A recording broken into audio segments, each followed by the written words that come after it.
ஐயா, இப்ப மிதுன ராசி நேயர்களுக்கெல்லாம் சனி பெயர்ச்சி எப்படி? நான் முன்னாடியே சொன்ன மாரி தான். இந்த சனி பகவானுடைய பயிற்சி ஆ பார்த்தீங்கன்னா, வாக்கிய பஞ்சாங்கமா, திருக்கணித பஞ்சாங்கமா இந்த ஒரு குழம்பிக்கலாம் வேண்டாங்க. சனி பகவானை பொறுத்த வரைக்கும் முன்ன பின்ன இருக்கலாம். ஒரு விளைவு முன்ன பின்ன அதனுடைய விளைவை அவர் தர துவங்குவார். ஆனா சரியா தருவார். சரியான நேரத்தில தருவார். சனி பகவானை பொறுத்தவரைக்கும் கர்மகாரகன் மட்டுமல்ல, நீதிமான். என்னுடைய அனுபவத்தில சனி பகவான் மாரி ஒரு அற்புதம் இல்ல. இப்படி ஒருவர் இருப்பதால் தான் நம்ம ஒரு வலைக்குள்ள நிம்மதியா, சந்தோஷமா வாழ்றோம்.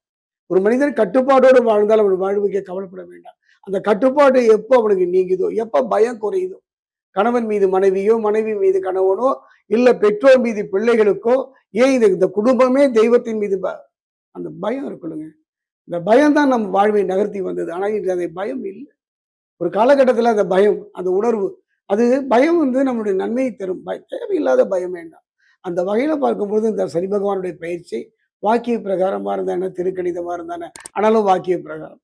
அந்த வகையில பார்க்கும்பொழுது சனி பகவான். சனி பகவானுடைய பார்வை, என்னுடைய அனுபவத்துல சனி பகவானுடைய பார்வை கெடுபலனை தருமா? குரு பகவானுடைய பார்வை நன்மை தருமா? என்று நம்ம ஆராய்ச்சிக்கெல்லாம் போக தேவையில்லை. அவனுடைய செய்த விடை நல்ல தசாபுக்தி நடக்குமானால், இறையருளும் குருவருளும் இருக்குமானால், குலதெய்வம் நம்மை வழிநடத்துமானால், நம்பிக்கை இருக்குமானால் நம்ம அருமையான அற்புதம்.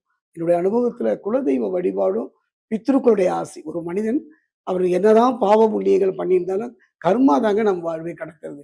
சொல்லுவான், நான் யாருக்கும் எந்த தீங்கு இழைக்கலையே, யாரு கூடயே கெடுக்கல, நான் மட்டும் ஏன் இவ்வளவு கஷ்டப்படுறேன் என்றெல்லாம் அவன் புலம்புவதற்கு காரணம் இதுதான். அதுக்கு காரணம் என்ன? என்றோ இழைத்தது. சொல்லுவாங்க இல்லையா, என்றோ இழைத்தது இன்று என் தலையில் இறங்கி விட்டது. அதற்கு யாரு காரணம்னா, சரியான நேரத்துல அழகா கதவை தட்டி கொடுப்பான் சனி பகவான். அந்த வகையில பார்க்கும் பொழுது மிதுன ராசியை பொறுத்த வரைக்கும் இப்ப கர்ம சனியாக இருக்கின்றார். அந்த வகையில பார்க்கும் பொழுது சனி பகவானுடைய எந்த பார்வையும் இல்லை.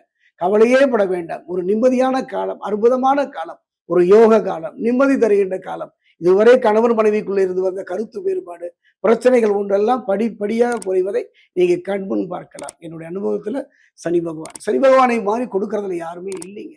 ஆனா அளவா கொடுப்பான், அறிந்து கொடுப்பான், நிதானமா கொடுப்பான், நிலையா கொடுப்பான். இதுதான் சனி பகவான். ராகு பகவான் மாதிரி திடீர்னு லாட்டரி சீட்டு விடுறது, ஒரு கோடீஸ்வர யோகம் தந்துருவான். அப்படின்லாம் கனவு காண முடியாது. அதாவது இவருக்கு இதுதான் ஒரு தாய்க்கு தன் பிள்ளைக்கு என்ன கொடுக்கணும், எப்படி கொடுக்கணும், எந்த காலத்துல கொடுக்கணும், அதுதான் சனி பகவான். அந்த வகையில மிதுன ராசியை பொறுத்த வரைக்கும் ஒரு அருமையான காலகட்டம்.